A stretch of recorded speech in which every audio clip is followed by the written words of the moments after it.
I'm Russ Henry from the Foxhole radio show. And there's no Jake. Jake. Jake, you there? Oh, I thought he was going to do the whole thing. That's what Okay, wait, we'll do it again. I'm Russ Henry. And I'm Jake Davila, and we're with the Foxhole Radio. And you're watching. And you're listening or watching. Fresh Roasted Metal. I am used to saying listening. Man, we're good at this. We are good at this. Okay. I'm Russ Henry. And I'm Jake Davila, and we are from the Foxhole Radio. And you're watching Fresh Roasted Metal. Oh, yeah, there we go. All right.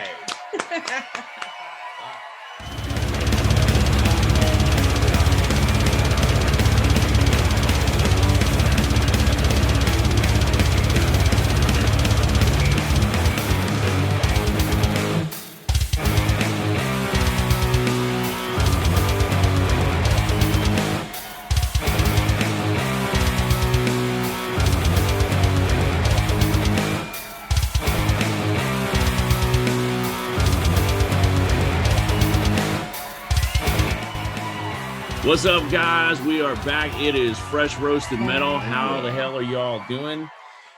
Tonight we have family in the house. Guys, how you doing? Welcome, Russ and Jake from the Foxhole. Right on, man. Hi, everybody. Glad to be here. Yeah, thanks for having us. So we finally got you guys. You're brave to bring us back on here. Yeah, man. Hey, man, your family. Hey, your family, your bro. place is right here, so. All right, Thank guys. So we thought tonight what we would do for those, a lot of our family know who you guys are, Yes. but for those who are going to be seeing this for the first time, let's take them how Foxhole got started. Yes. Well, I started the Foxhole not even a year ago now. Basically because I've been a fan of J-metal for quite some time now. And I knew that, there was a lot of really good music there that was relatively unknown in the West. And I wanted to bring that music to a Western audience.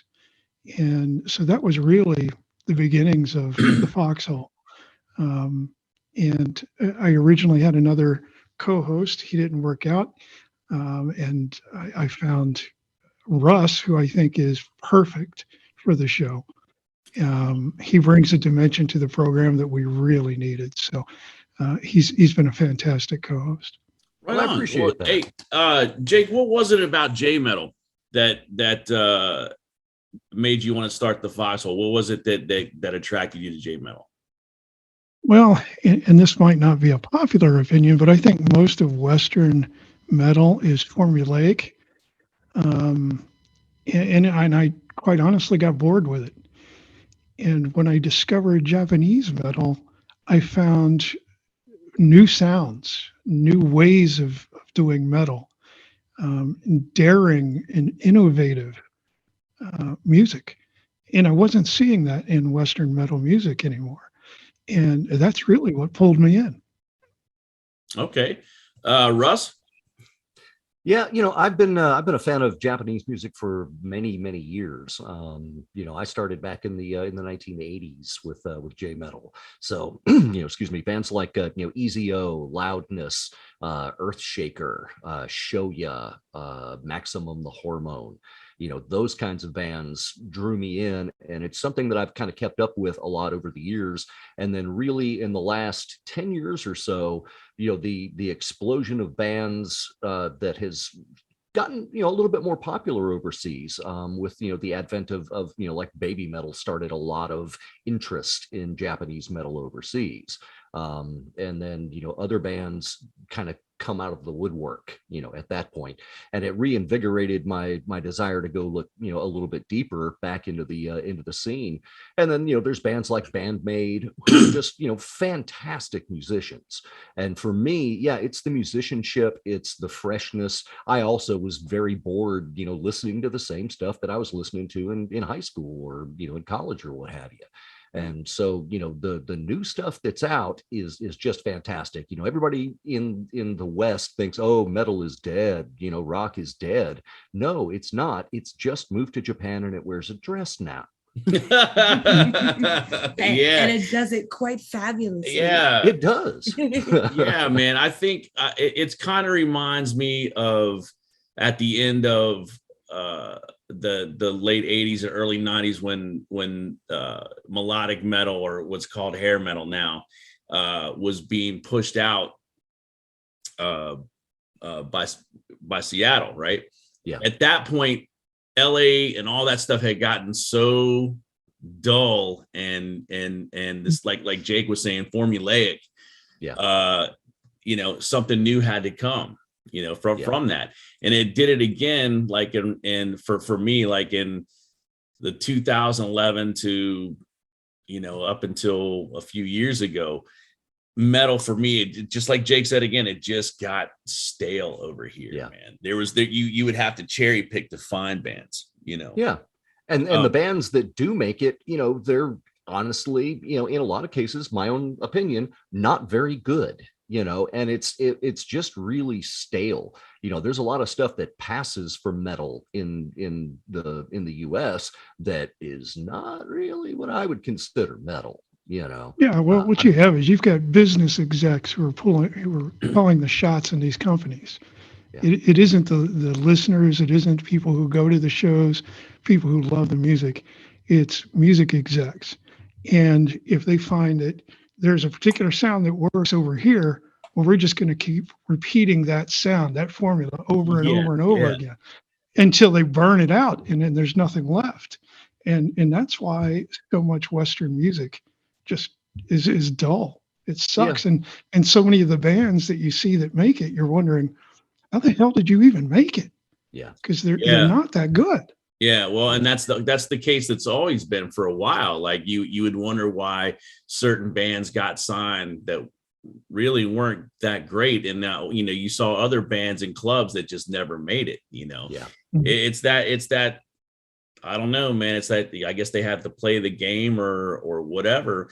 For me, I think that the J metal thing, I agree with you guys. I can't say I can get into all of it. Right. But the things that I have heard and that we've heard over the last year and a half has been really, really great. And I agree with you guys. I think the musicianship is top notch.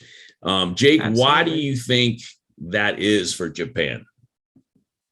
Well, I think there are several reasons for it. First of all, you have a culture that appreciates diligence, precision. They're very serious about doing their best at whatever they do, generally speaking. And also, they still have music in school there. It's still a very important part of your basic education. We used to have that here many years ago, but we don't anymore. And I think that when you look at even like in Japanese film and television, they always think out of the box. Yeah. True. Their stuff is very different. And I think they approach music with the same sort of aesthetic. Let's think outside the box. Let's not do what the bands that we, might have had influences on us did.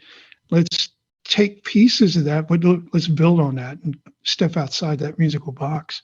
So I think that's what really makes the music so incredible, and what makes and in particular, the female Japanese musicians the best in the world right now, I think. Yeah, I think the thing that perplexes me, man, is how many great bass players there are. Oh yeah, absolutely. That was when I first ran across you guys, I was doing my usual, following my bands on YouTube and was watching reactions, and it's like, oh, here's a new reaction to Holy War by Love Bites. And I thought, okay, well, first reactions to Love Bites, that's always fun. These look like metal people. This should be fun. And watched your reaction, and you were just like, oh my God, this is so awesome. Yeah. And you were talking about Miho, and you were like, oh, I love bass players. She's so good. And I love bass players. And I'm sitting here thinking, Kiyoshi, F Chopper Koga. I got my Misa shirt on right now. Yeah. I'm literally wearing a Misa shirt from Bandmade right now. Just so many Kiyoshi, there are just so many incredible bassists and musicians, and I think, to add on a little bit to the earlier point, about why things are so different coming out of Japan is in the early, 1990s, the US took a very hard turn towards hip hop and rap, and that became really the driving force, not only in music as a general thing, but all the radio stations, everything that was on television. And so the US took that hard turn, and rock music just kind of went off to the wayside. Well, that didn't really happen so much in Japan, right? They just kept right on building on that earlier foundation.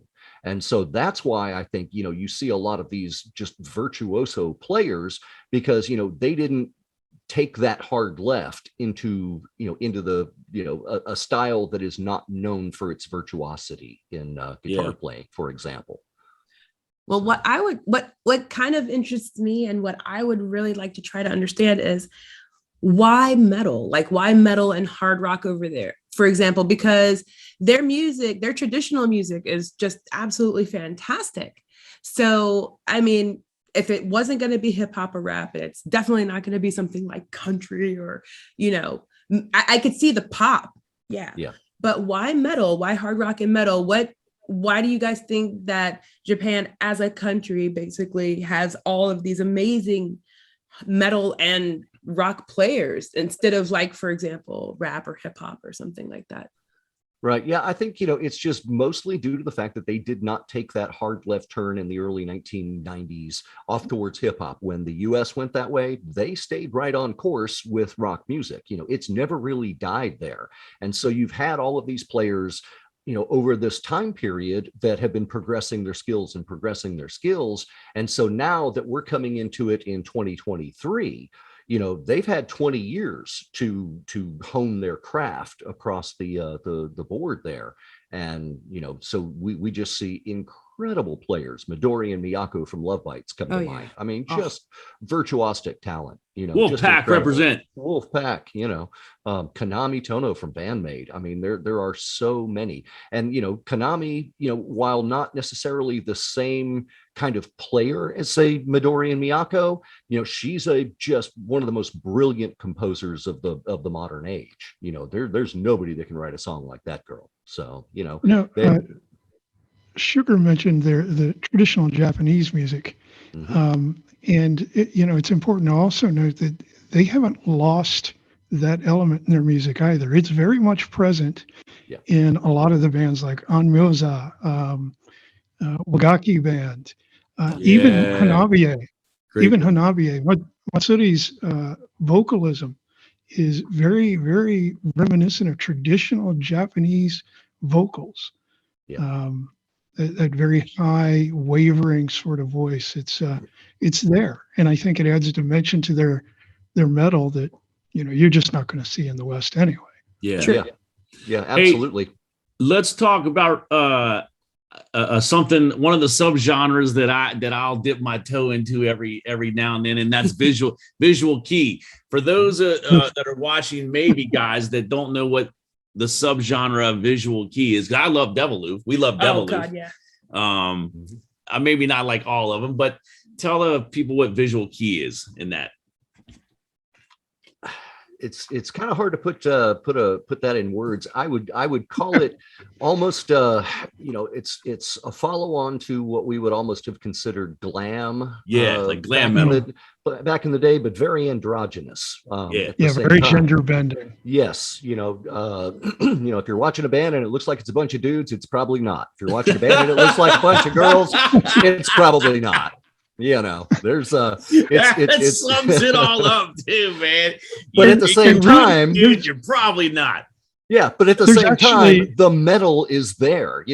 From a musical standpoint, it's pretty much metal. It's just a different look. And there's actually a whole industry built up around that as well. Clubs that you can go to, that the waiters are all, very gender bending dressed. They'll even teach you how to do it and dress you up. And Oh, it's a really, really I'd strange do it. subculture. oh, It I'd is. do it in a heartbeat. I'd do it. Yeah, Yeah. I love it. It that's one of the first things I said when I saw it. I was like, okay, this is just like Poison and all the glam bands back in the day, just a different style of Yeah. music, man.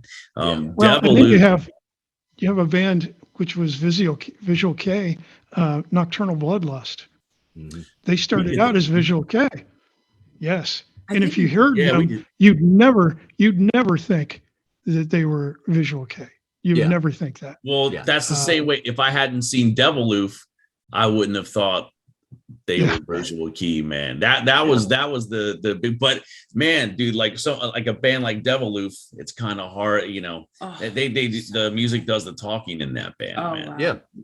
You Yeah, know? there's a lot of great bands in that genre as well, and you know, like I said, musically, it's pretty much metal, you know, for all intents and purposes.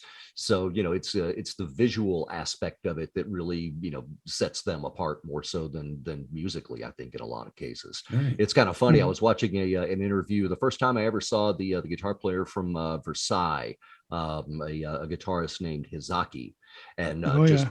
beautiful blonde hair, makeup, Oh, and yeah. this big ball gown, whole 9 yards. Sit down. The interviewer asks a question, and Hizaki goes, "Well, let me tell you." It's like, okay, Yeah, all right. I Yeah. love First time I saw him, I thought it was a girl. I Uh-huh. really did. I saw him Yeah. playing and I was like, a pretty girl plays really well. And then I was like, what? Wait a minute. See? Hold up. That's the way it was with Poison and the rest of those Sure. glam bands, man. It's like you didn't know if they were, you know, dudes or chicks or whatever. Yeah. That was the whole 80s their scene. hot pink lipstick. and- Yeah. Oh yeah, yeah, yeah. So, guys, look hey- with the cat dragged in era stuff. Yeah. Yes. Oh, yeah. Very, That's when it went very total. LA. Yeah. Very LA. Hey guys, for those who are watching and haven't seen the show, give us a rundown of what a typical Foxhole radio show is like. Is there a typical Foxhole radio show, Russ? Yeah, I don't know. It's yeah, we're kind of hard to pigeonhole, and it's ever Yeah. evolving. So you know, I that's, love that. What we're doing currently is we're featuring one band per show. We're not playing a variety of different bands. We're focusing on one band, Okay. playing our blocks of that band's music, and people seem to be responding to it well. It's nice to hear your favorite band for an hour, I think, on the radio. Sure. Not a lot of people get that opportunity. What do you think, Russ? Yeah, I agree, and it also gives us an opportunity to kind of deep dive into some of these bands and talk about their history and what they're doing, and new projects they've got going on, or this particular guitar player is also playing in this project with this band, and they're so we try to be informative, we try to be entertaining, and really just promote these bands, much like what the SGBC as a whole does. That's the goal. We want to get these bands out there to a Western audience and promote them. Absolutely. I love That's- Yeah, we're spreading even the shared love. Yeah. we've even shared tour dates and things like that. I mean, Yeah. it's all about, like Russ said, promoting the bands, helping them become better known in the West. Yep. That's Oh, the I that's the love name it. of the game. Guys, what do you think can you guys gauge what the demographic for J metal is over here in America? Because I know a lot of people, it was like, I think when Saki had put, when Neva Phil was here, she was talking about, all the bad comments that she was reading and stuff like that. Because people think that a lot of these bands are bigger than they are because they're always, there. They're always on YouTube or they're at some festival. And it's just like a lot of the bands that in the past, they could be big in certain places, but still small. You know what I mean? Yeah, absolutely. And I think that is a case where, J metal is still, at least in the US, it's still pretty much a niche market, right? It's not gone completely mainstream. Now, will it? I believe it will. And, there's really good indicators, like just recently, the new Love Bites single is playing on Liquid Metal on XM radio in the US. So I mean, Wow. Oh. they are literally getting US airplay on Right on. XM radio. That's now. awesome. That's So, I mean, awesome, that's, dude. yeah, it's a great start. Now That's huge. it's time to, get the rest of them. And I think as a lot of these bands come over here and they do the tours, like Bandmate did 13 dates, sold out all 13 shows. You've got big tours coming up again. You've got Nemophila coming over, Otoboke Beavers coming over, Scandal, I think, is coming back. So yeah, there's a lot of it. I love that. Hey, let's talk about Bandmate for a second, because there's a band that now we've done several Bandmate reactions. Oh, yeah. And Oh, so yeah, that's a band that I watched some things on back a few months ago. And it seems like that's a band that started out one way and then now has worked its way up into this big thing, guys. What do you think the success behind Bandmate? Because at the beginning, it seemed like they weren't really going to do that much, and now they just they're blowing up everywhere. Yeah. Well, it's channels like yours. I think in a lot of cases, reactions help them a lot. Years ago when I first, got into Bandmate, there were several of the live concert shows that were out on YouTube, in violation of copyright. And so, you saw reactions to a lot more songs back then. And so, reactors started putting them out. I mean, they went viral off of a Reddit post in 2015. And suddenly Thrill got like 1 million views over the course of, a week or something.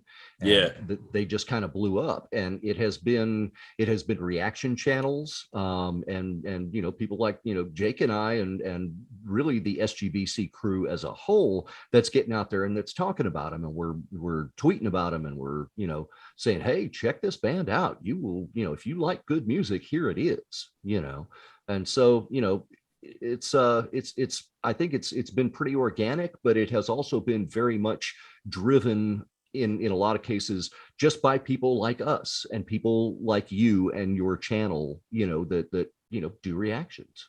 Oh, I love that, because I feel like without these resources, I feel like we would be missing out on so much. And I mean, there's still so much more to see. Yeah. So there's a lot of bands we don't even know about. There's still bands we don't know. Like, for example, dude, I'm just gonna say it, like Ningen Isu, dude, we've barely touched it. Oh yeah. There's just so much, and it's just like I don't want to go in there yet, because I want to be able to do it with you guys, and I want to experience it with everyone. So I'm like, no, we'll wait, we'll do a reaction. No, So I mean, I'm really grateful to a lot of these channels, because honestly, in the beginning, I didn't know that reactions were a thing. Mm-hmm. I had no clue. I had no idea, because I wasn't in tune with that thing yet. And then he found a couple of channels, was like, hey, check this out. And from there is just kind of how everything blew up. But I mean, I think it's super cool, because it kind of reminds me like of what we said before. It's the new age, tape trading. You know what I mean? Instead of doing it like, here, man, check out this tape. Like, hey, check out my mixtape. It's like, yo, check this video out. Peep this band, you know what I mean? And you can have it visually and hear it at the same time, which is incredible. I like the fact. And when you go ahead, Russ. When you think about the number of videos that you guys have put out on the Brewtality channel, doing the big mega bowls where you're doing 4 and 5 songs, 4 and 5 times a day. The amount of music you guys were putting out and getting out in front of people. And I think, that format really helped a lot of bands, because, all right, I'll see 5 bands in the lineup and I'll know 2 of them. And there's 3 that I don't know, but I'm going to watch those 3 and I will inevitably find something I like. And it's like, oh, well, there's another new band I have to, go down the rabbit hole on. And that's the idea, is just spread the love. Let's get these bands out there. That's the plan. Oh yeah. Speaking of which, can we mention what happened last night for Whiskey Dust, dude? Oh yeah. That's our family Whiskey Dust. That was so amazing to be a part of. Yeah, it was fun. It was really cool. I saw a tweet from T Wolfo, who we all know and love as part of the SGBC crew, and he was like, "Hey, there's got to be 11 people out there that can get them over the top." And I was like, okay, I'm going to translate this and retweet it, and we're just going to make a project out of it. Oh, I love that. And so we were all on Discord hanging out and listening to music and what have you. There's probably, I don't know, a dozen of us out there hanging out. And we just basically, everybody hit their socials and tweeted and retweeted and, posted on Facebook or whatever, medium you use, going, hey, look, let's get these guys up over 1,000. This is a fantastic band. Yes. And this would be a huge thing for them. Let's help our family out, and they did. And suddenly, we watched the numbers, it was, 989, 990, 991. Oh, it was I remember waking up and seeing that one can. I was like, yeah, it's such a good feeling, man, to have a band like that. That's our family. Finally hit that mark, and just so more important. to go. And we got a text this morning from Watanabe-san too, Nice. thanking the SGBC. So hey guys, you guys are watching. And Watanabe-san said thank you. He said thank you to the SGBC and everybody else who pushed him over that 1K. Oh my God, Whiskey Dust, man. What a band. Jake, what are your thoughts on Whiskey Dust? Good band, definitely a good band. I hadn't listened to them until I think Russ. Didn't we feature them or play something from them? Yeah, we did. We did a show on them. I think it was the second week I was part of the show. So right, and I hadn't really listened to them before then. I liked them. They're what I would consider good classic metal. Yeah. Good club metal. They had that raw club sound. Oh, yes, yeah. Agreed. And that's a really good sound. I like that. Yeah, I like them. And she likes them because they stand out. They stand out very from much so the rest of the crowd, and they have their own little thing, and they don't stray from that, man. They put out their thing, and they do it, and I'm glad to see them start getting some props. Oh man. yeah, not to mention absolutely. they did our cover charge. Yeah, they were our first cover charge. Yeah, that in and of itself, a band that took the time out of their schedule to learn a cover song just to help us out, man. Just to help them love out, and respect, always, man. Yeah, these bands, they do pay attention to what's being said on social media. I can tell you that for sure. Russ can tell you that the Foxhole Radio Twitter has members of these bands following it. See, and I love that. They're retweeting stuff and liking things, so they're paying attention to you. And that's important for every fan, not just those of us who are on social media, but every fan to know they're paying attention. These are not snooty, big name Western bands who, have an us and them mentality. These are bands that really appreciate your fandom. Yeah, they do. I think that's a cool thing about the J metal scene too, is that it's a community, that they're a community, because you see bands helping bands and gigging with each other and things like that's good to see. And each other's bands. Yeah. And helping each other out when they need it, when they need someone to fill in. That's a good thing to still see in this day and age. Don't you think, Russ? Yeah, absolutely. I mean, the level of camaraderie amongst a lot of the bands is fantastic. Now, obviously, there are people just like anywhere else, and so there's going to be some rivalries. There's going to be competitiveness. Those kinds of things always come into play. But at the same time, everybody's in it to make the whole scene better. It's very much a let's fight. We can do this kind of thing. Just for the scene in general. It reminds me very much of the punk music scene of the 80s. I was in a band back then, punk band, and all of the bands, we knew each other. We played at each other's shows, and there was friendly rivalry. We'd always try to do better than the guy we were opening for or whatever. Oh yeah. But it was always friendly, and there was always a really good supportive community there. What are you guys most excited about in J Metal for 2023? You go ahead, Jake. I'm gonna have to think about that one. I'm hoping that Love Bites will step out of Japan. Yes. I'm hoping they'll come to the United States. Oh, please. Yes. I'm excited for that. Also, same thing with Hanavier. I mean, yes. Come on. If Nemophila can do it, Hanavier and Love Bites can do it. Yes. Man. Yes, my That would baby definitely be Kina. great. Oh, Kina, please. Yeah, that would definitely be great. So I'm looking forward to a lot of these bands putting out new music, which they are and have been even during the lockdowns of COVID over the past 2-3 years, and seeing just what they're going to do. They're thinking outside the box, and they're looking toward the West. That's clear. With Love Bites, their lyrics are in English for a reason. They want to capture that Western audience, and they have. With Nemophila, their management is clearly looking to the West because they're coming here. Oh yeah. Just like Bandmate, and so I guess if I'm excited or I'm hoping that more of these bands will come to the West, come to the United States, and get the exposure they deserve. Yeah. Oh yeah. Yeah, Russ? I would agree with all of that. U.S. tours for all of my favorite bands. That's what I want. Because it's rough. I watch a lot of live streams when these bands do them, and of course that's always like 3:00 in the morning U.S. time. So I've got to get up out of bed and watch a concert. My family thinks I'm nuts because I'm getting up out of bed at 3:00 in the morning to go watch a metal show. But SGBC doesn't sleep, man. It's what you got to do.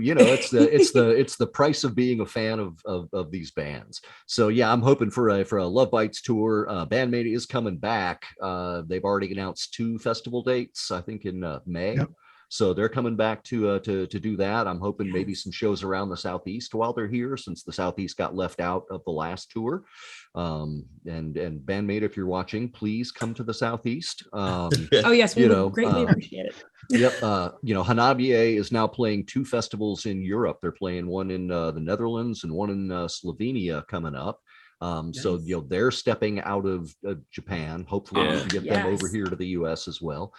So it's just a matter of getting them promoted and getting the buzz out there. And as I've always said, you get this music and these bands in front of people, the rest of it will take care of itself. Yeah. Oh, for sure. Agreed. For sure. I mean, because they all put on a great show.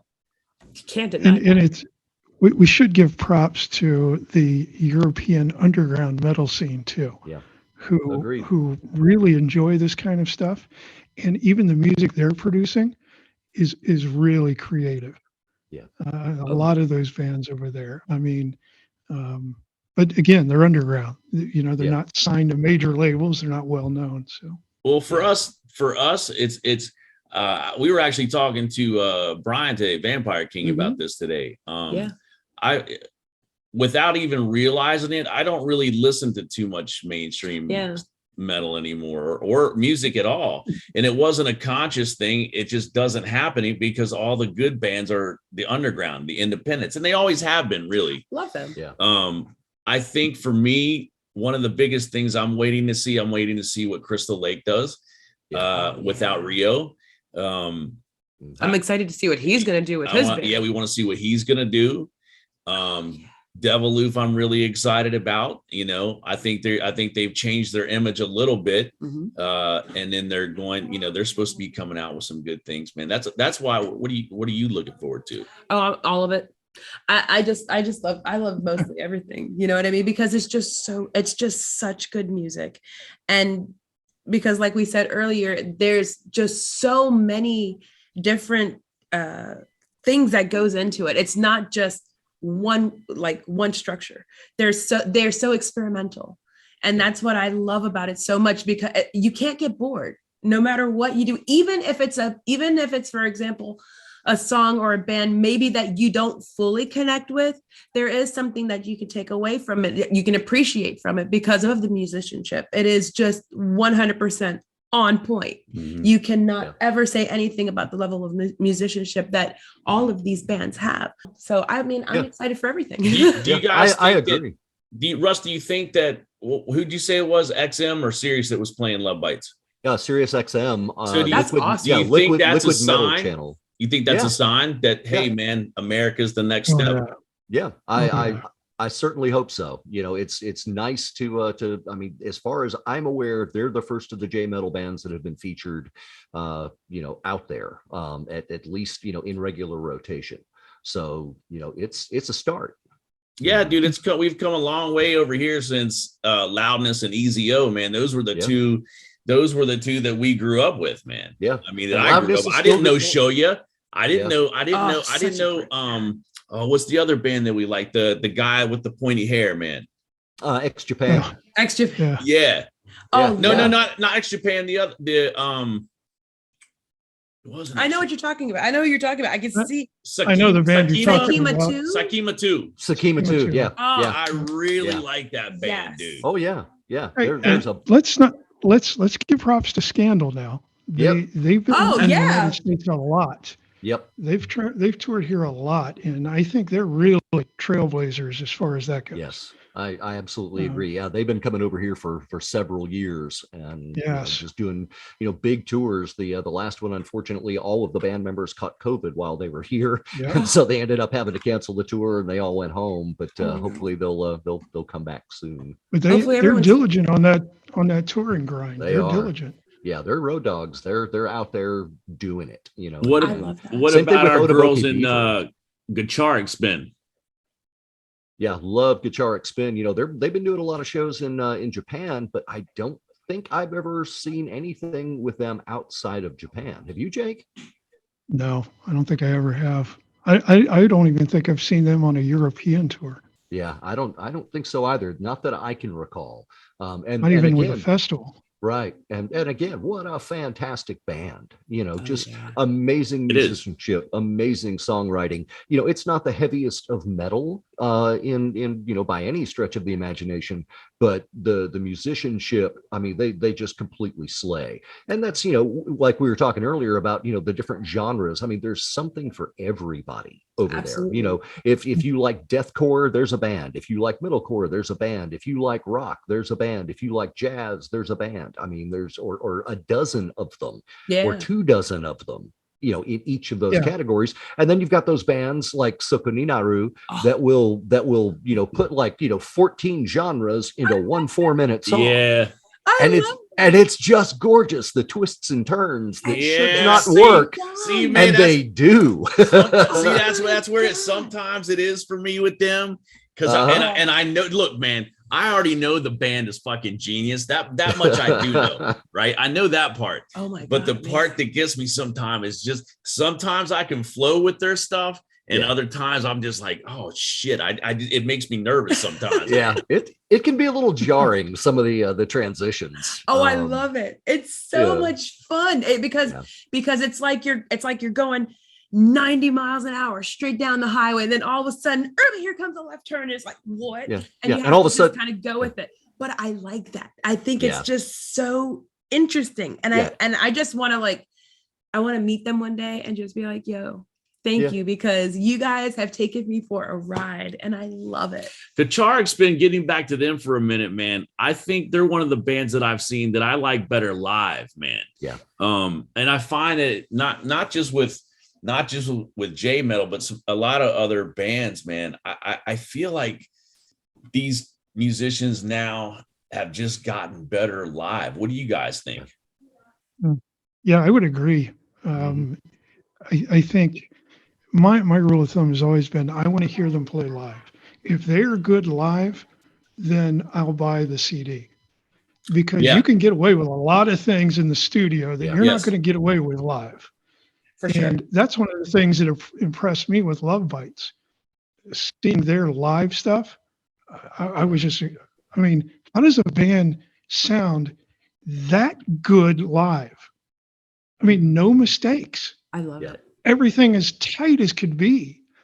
It was just, it blew me away. So, yeah, I think bands have to be better live nowadays, because I think, people like us, we're a little bit more discerning about what we're listening to. For sure. Yeah, absolutely. We're not going to accept the same old thing.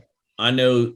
I catch myself where I used to go through, and I still do. I go through phases of what I listen to, but I'm finding now that a lot of the stuff that I used to listen to, I don't, because there's so much out there now.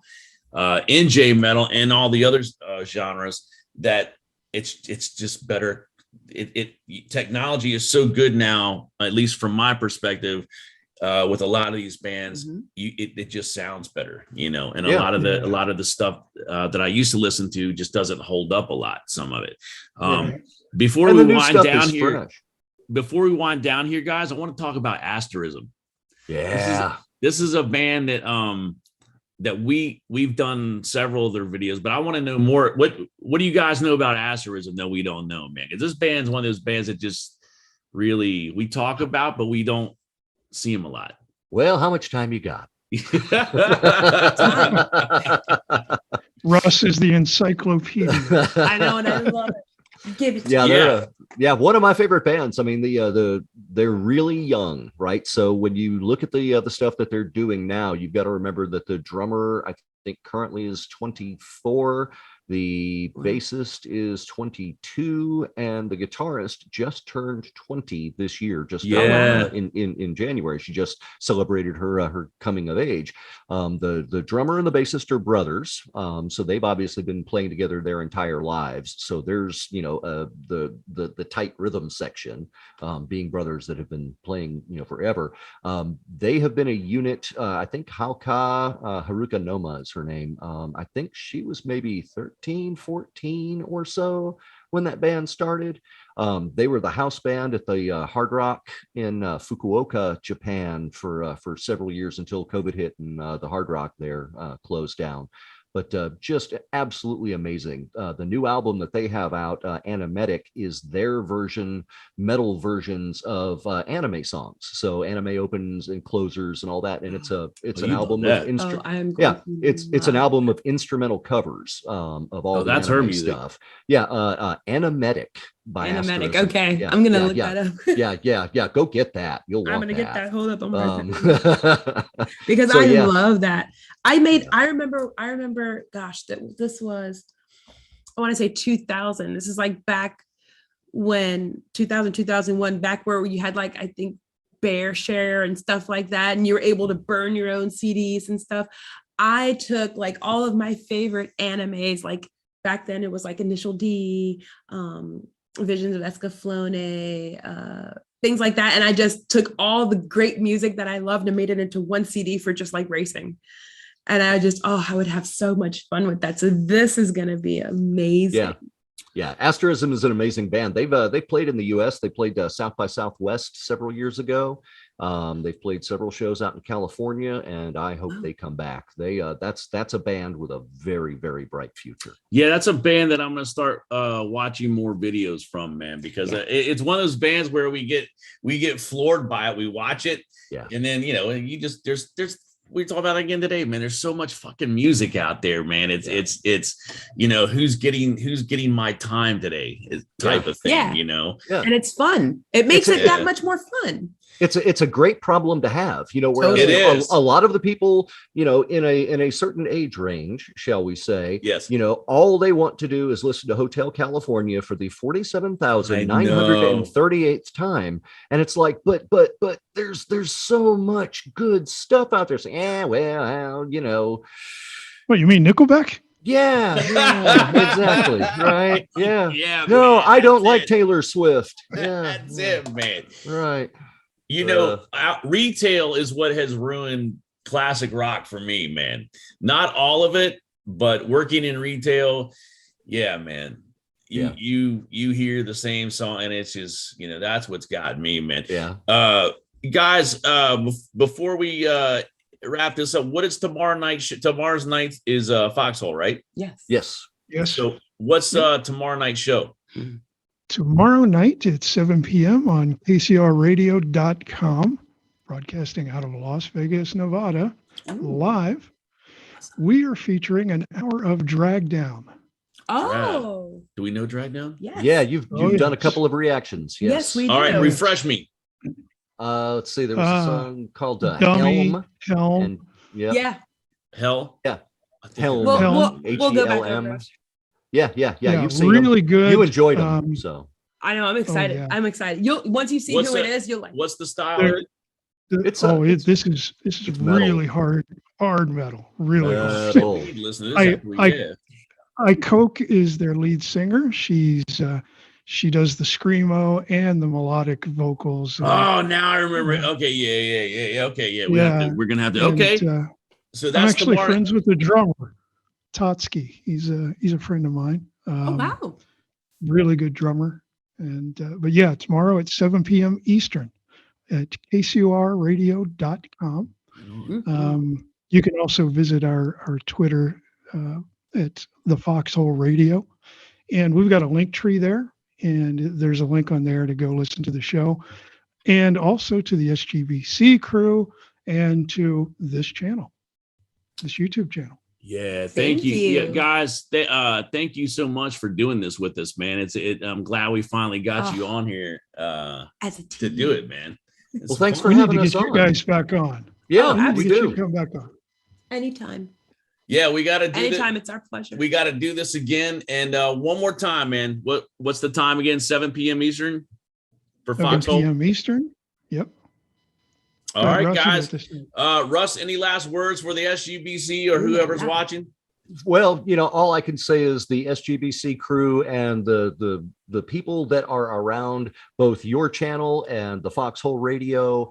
This community is just absolutely fantastic. It's music lovers. It's people that help each other. It's people that are really dedicated to getting this stuff out there, and it's a wonderful crew. So if you can join us on the SGBC Discord, give all the love to the Brewtality Films channel, and come listen to us on the Foxhole. Right Thank on, you. Man. Right on. Jake, any last words for you, my brother?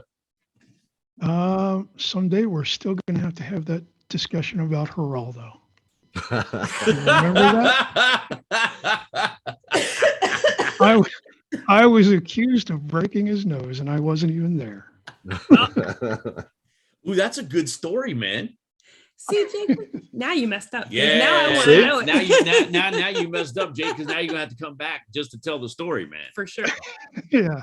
I can also share the story about sneaking Metallica in the back door to see the Ramones, going to White Castle with the Dead Kennedys. Wait a minute, dude. So you're just like Russ, dude. Now I understand why you two are together, man. Russ is the same Kindred way, spirits. which is pulling out.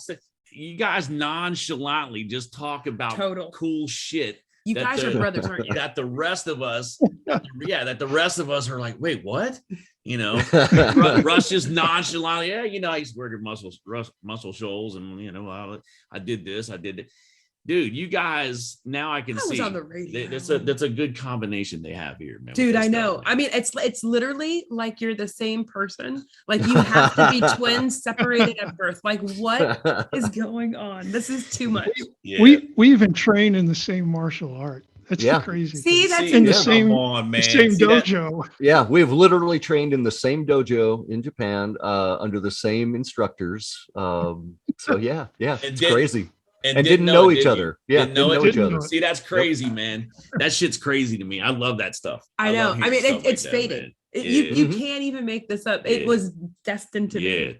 Well, guys, again, thank you so much for doing this with us, man, and thank you for being a part of our family. Both of you, man. It's a great show, and we'll be tuned in tomorrow night. Absolutely. And we'll get our voting in.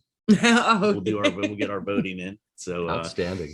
All right, guys. Well, that is the end of this edition of Fresh Roasted Metal. Check out Foxhole Radio tomorrow night, 7 p.m. Eastern Standard Time, 4 p.m. Pacific time. Yeah. And we will see you guys next time, man. Fresh Roasted Metal. Guys, stick around. Yep. Peace.